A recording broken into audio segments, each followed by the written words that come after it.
Hi there. As you saw on their adoption, it goes in your heart for a long time.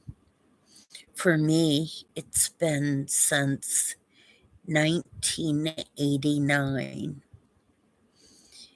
of the adoption of my granddaughter. It was hard. I delivered that little girl. I helped my firstborn have the child in the hospital.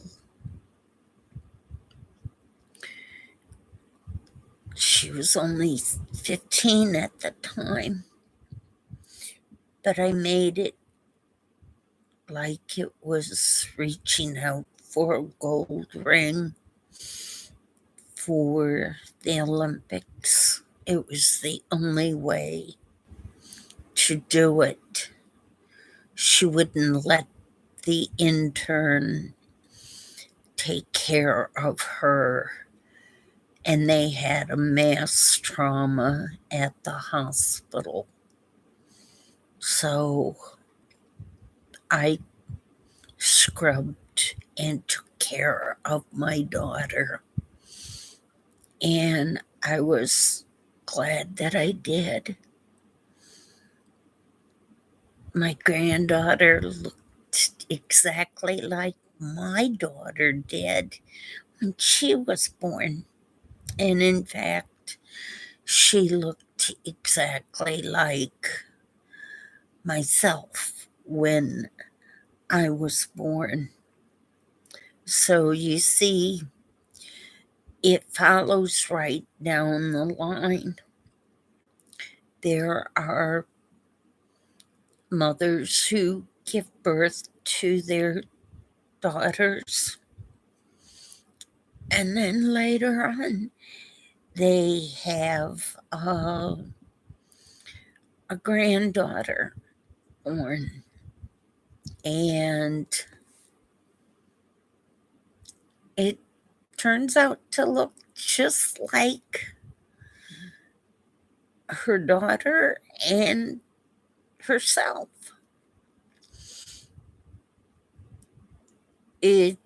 I went and listened to a video tonight, and it was about two young men who had found each other, their brothers.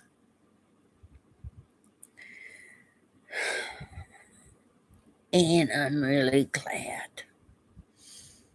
But anybody out there who wants to find their father or their mother, whether they're alive or passed away, they can do the blood workup, the DNA, going through the medical records in the hospitals. If they know to an extent the state, the county, the city that they were born in, those are some of the things you have to do. You have to go and find those little things.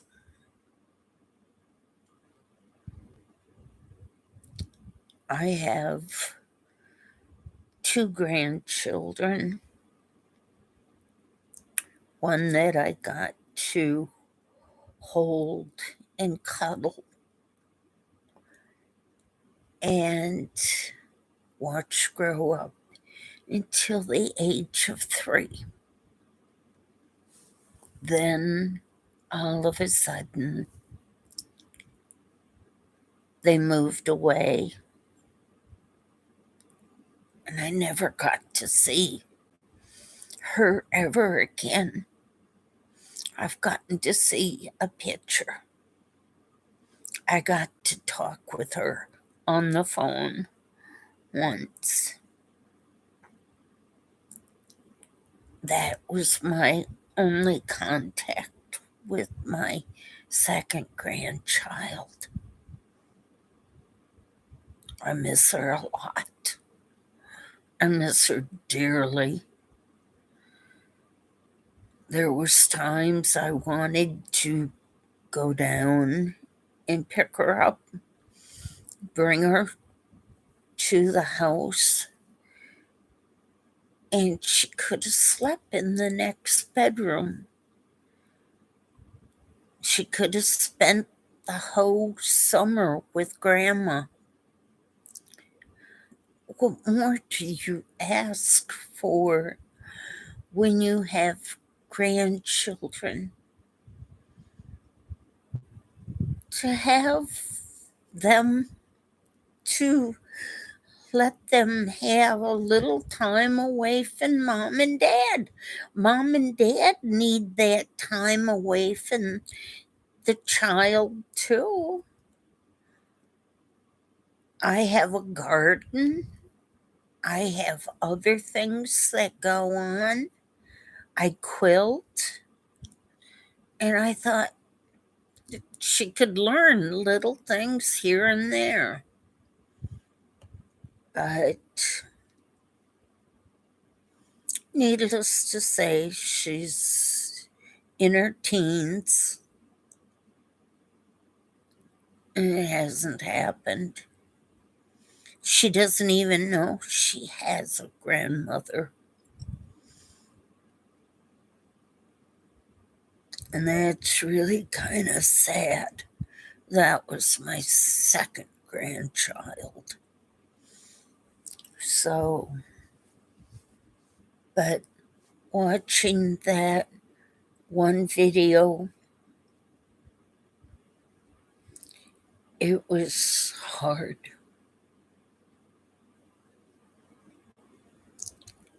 So, and it's not to say, oh, I'm asking for people to listen or to come on to the channel, but I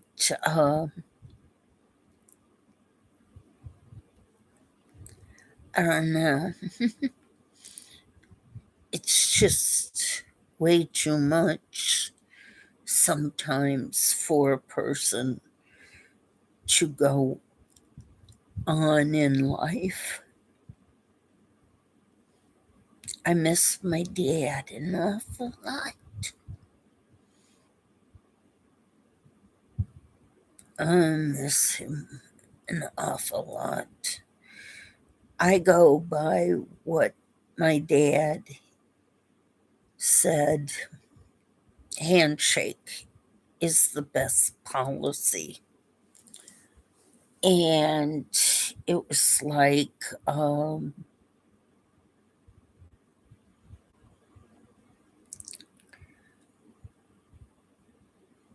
signed, sealed, delivered, written thing, you know.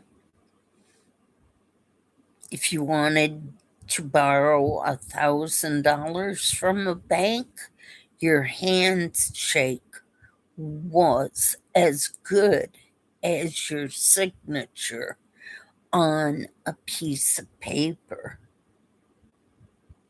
So that's what I'm getting at. So when my father passed away, he had said to me beforehand, when I pass away, I want you to body bag me. And I did that for him. I learned how to do it when I was in the hospital, and I did it for my daddy. It was a handshake deal. And then I took care of my mom. I drove her home. some of the little things that you go through in life that you can deal with. Some people don't even know that you've dealt with those things, but you have dealt with them. Sometimes they're really hard. But adoption,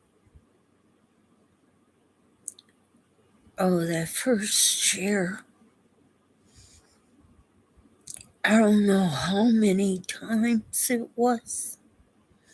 Mother's Day. I remember crying at Target in the children's area. And then when it got to be Christmas time, yeah, I saw people buying toys for children. And no, I just more or less lent money out to people and have any money to buy certain things for their children. That was what I did for myself to make that first Christmas a little bit better. But that's how I look at adoption. I thank God that people have been adopted. I really and truly do.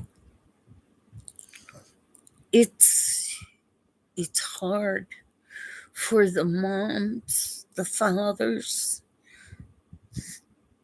the grandmas, the grandpas, the great aunts and uncles, all of them.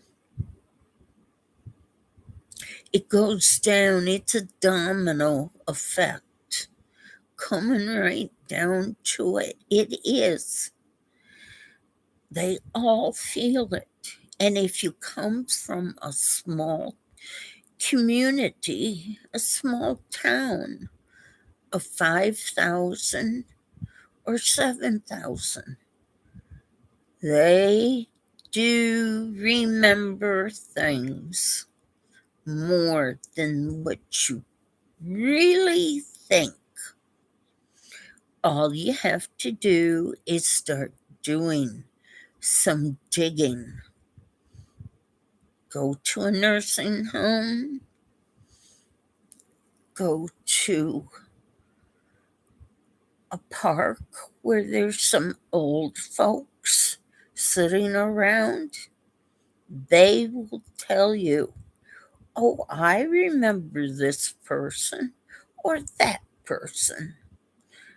And yeah, they were kind of risque or happy, or they didn't do what their parents had told them to do. So think about it. If by some chance you are looking for a mom or a dad, and I really and truly mean it, if you're looking for your mom or your dad, even if they're deceased, if they came from a small town, if your birth certificate says you were born at such and such a hospital and it's a small one, there's people that are going to remember you. There's going to be people that are going to go, yes, I remember you. I remember when you were born. I remember who your mom was. I remember who your father was. So I thank for the thumbs up for this. Whoever put it, I thank you for doing that. I don't ask anybody to like or comment or subscribe. Some of the stuff I have lived through has been rough, but I've had some happy times in life also. So, with that, I'm going to say adieu. Good night. Take care. Bye bye.